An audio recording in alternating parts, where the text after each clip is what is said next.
होतं आज शेतकरी आत्महत्या करतायत, उद्या हे विद्यार्थी आत्महत्या करतील, आणि तेच झालं. मला सुद्धा तिथल्या काही मुली भेटल्या आणि त्या संतप्त होत्या.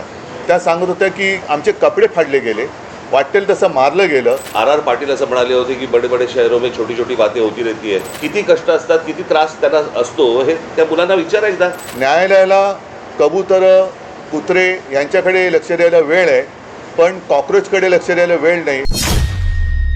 ज्या प्रकारचा दबाव त्या मुलांवरती आणला जातोय, मुलींवरती आणला जातोय, त्यांना ज्या प्रकारे मारलं जातंय आणि त्याचे सगळे परिणाम हे संपूर्ण देशभर उमटत आहेत.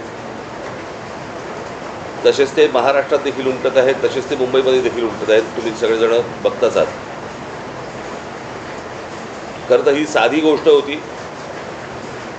या सगळ्या प्रकरणामध्ये आजपर्यंत भारतीय जनता पक्ष ज्यावेळेला विरोधामध्ये होता, विरोधी पक्षामध्ये ज्यावेळेला होता, त्यावेळेला त्यांनी अनेक मंत्र्यांचे राजीनामे मागितले होते.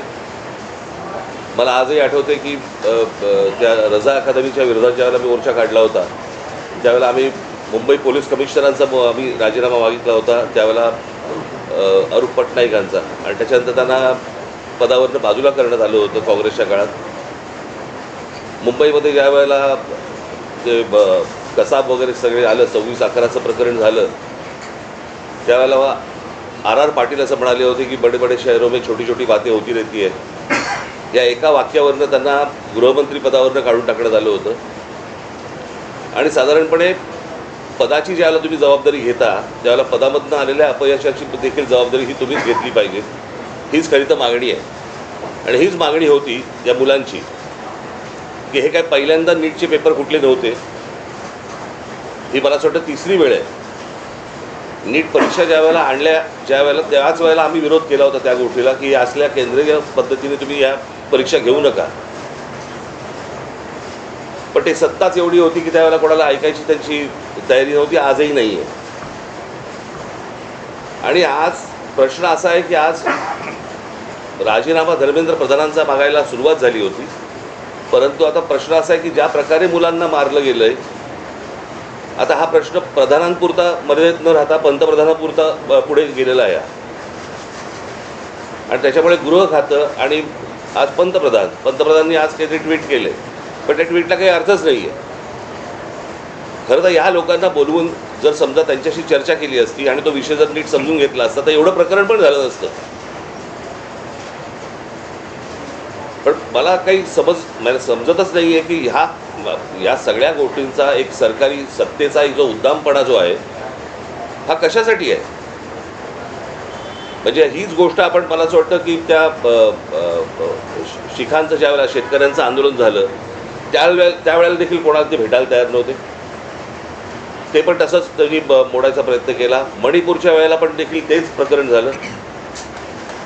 आता अनेक आंदोलनं ज्यावेळेला होत आहेत, आज ग्रामीण महाराष्ट्रामध्ये अनेक आदिवासींची आंदोलनं होत आहेत, तिकडे लक्ष द्यायला वेळ नाही आहे. म्हणजे कसला हा, ही कुठली सत्ता आणि हा कुठला सत्तेचा माज.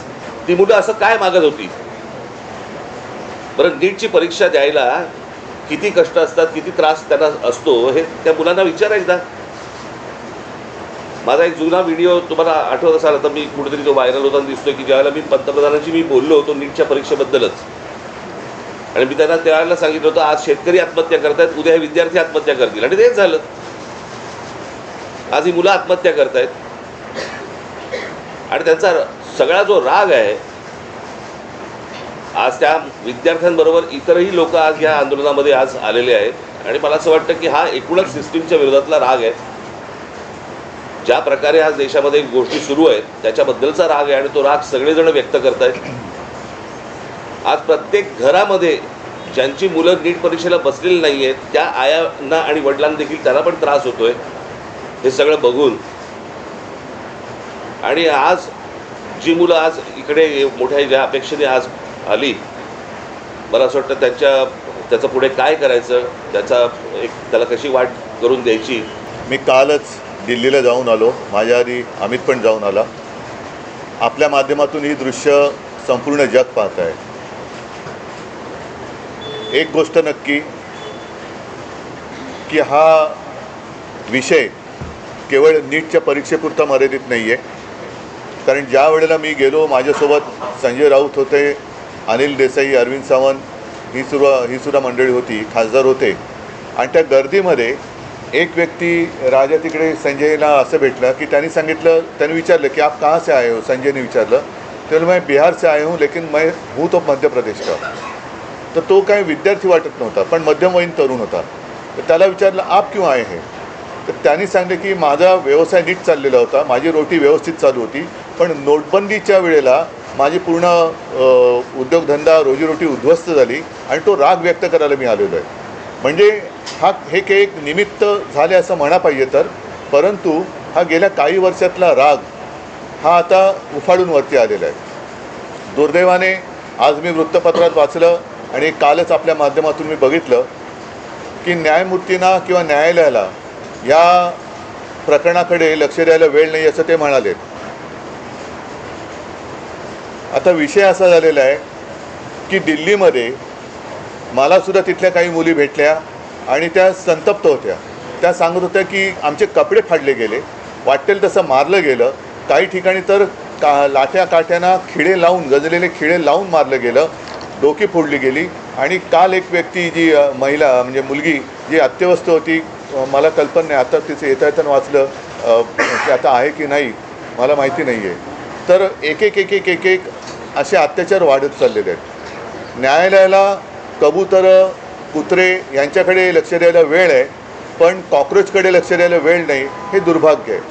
आणि देशाची परिस्थिती आता अशी झाली का, आणि न्यायालयाची परिस्थितीसुद्धा अशी धृतराष्ट्रासारखी झाली का. म्हणजे द्रौपदीने धृतराष्ट्राकडे न्याय मागण्यासारखं झालेलं आहे. आता मधल्या काळामध्ये चंद्रचूड यांनी न्यायालयाच्या न्यायदेवतेच्या डोळ्यावरची पट्टी काढली होती. ती न्यायदेवतेने परत पट्टी बांधली आहे का आणि कशासाठी बांधलेली आहे.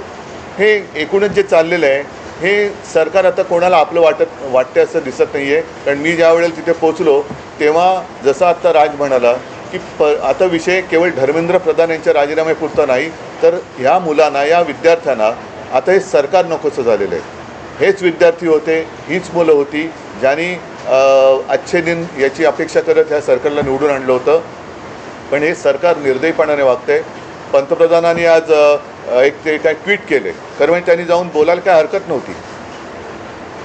म्हणजे याच्यामध्ये कमीपणा बाळगण्याचं काही कारण नाही आहे. आपली मुलं आहेत, आपली जनता आहे, यांच्याबरोबर चर्चा करायला कमीपणा वाटण्याची गरज नाही आहे.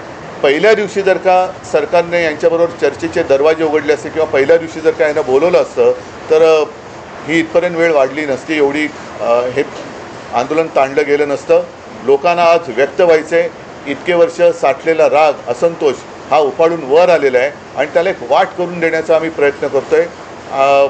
ही वाट करून देत असताना सर्वांना सांगतो की कोणीही, कारण बरेच जणं या असंतोषाच्या ठिणगीला वेगळं वळण लावण्याचा प्रयत्न करत आहेत. मग पोलिसांवरती हल्ले करण्याचा प्रयत्न करत आहेत.